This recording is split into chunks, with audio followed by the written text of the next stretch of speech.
Review of Dhurandhar the revenge. తిరుపతిలో వెంకటేశ్వర స్వామి చూసినప్పుడు కూడా ఇంత ఆనందం కలగలేదురా.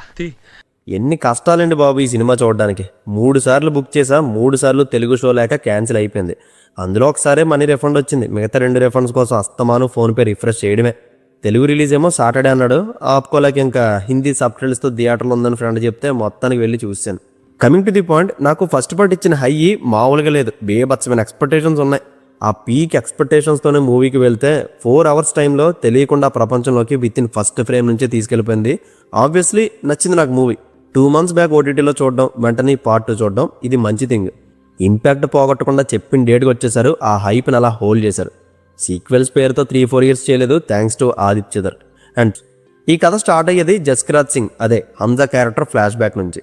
అసలు అతని దురంధర్ మిషన్లోకి ఎలా ఎంటర్ అయ్యాడు, అతనికి జరిగిన ఇంజస్టిస్ ఏంటి, ఇవన్నీ just 15 to 20 minutes with action ఎపిసోడ్స్తో కవర్ చేశారు. నేను ఆ ఫ్లాష్ బ్యాక్ హార్డ్ హిట్టింగ్గా చూపించడానికి మినిమం 40 minutes అయినా వాడతాను అనుకున్నా, బట్ ఫాస్ట్ బేస్లో ఎగిరిపోతుంది అది. టోటల్ 4 hours-ని 6 chaptersగా డివైడ్ చేసి చూపించడం మాత్రం బాగుంది. నాకైతే రెహమాన్ డెకాయిట్ లేని లోటు మాత్రం క్లియర్గా కనబడింది. కంప్లీట్ ఈ స్టోరీ అంతా హంజా క్యారెక్టర్ని మెయిన్ సెంటర్గా పెట్టుకొని రాశారు. స్టార్ట్ టు ఎండ్ ప్రతి ఫ్రేమ్లో అతనే ఉంటాడు.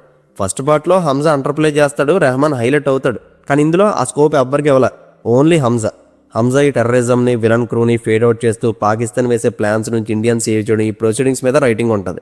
ఫస్ట్ 40 minutes నాకు బాగానే ఉందనే ఫీల్ వచ్చింది. కానీ అక్కడి నుంచి ఒక ట్విస్ట్, ఎమోషన్ యాంగిల్ ఇదంతా చాలా బాగా డిజైన్ చేశారు.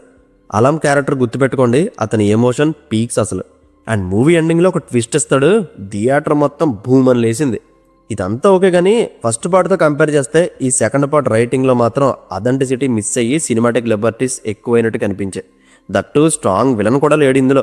అర్జున్ రాంపాల్, సంజయ్ దత్, ఉజైర్ బలోచ్ వీళ్ళెవ్వరి క్యారెక్టర్ ఆర్క్ని బలంగా రాయలే. ఫస్ట్ పార్ట్లో రివీల్ చేయని బడా సాబ్ రోల్ చాలా గట్టిగా ఉంటుందని ఎక్స్పెక్ట్ చేశాను, బట్ అది కూడా కామెడీ. మొత్తం హంజా వన్ సైడ్ చేస్తాడు. అండ్ హంజా కింగ్ ఆఫ్ లైరీగా రైజ్ అయ్యే ప్రాసెస్ కూడా ఈజీగానే అయిపోతున్నట్టు ఉంటుంది. అండ్ మెయిన్ ఇంకోటి, హీరో ఫ్యామిలీకి ఒక పెయిన్ఫుల్ సిచ్యువేషన్ జరుగుతుంది.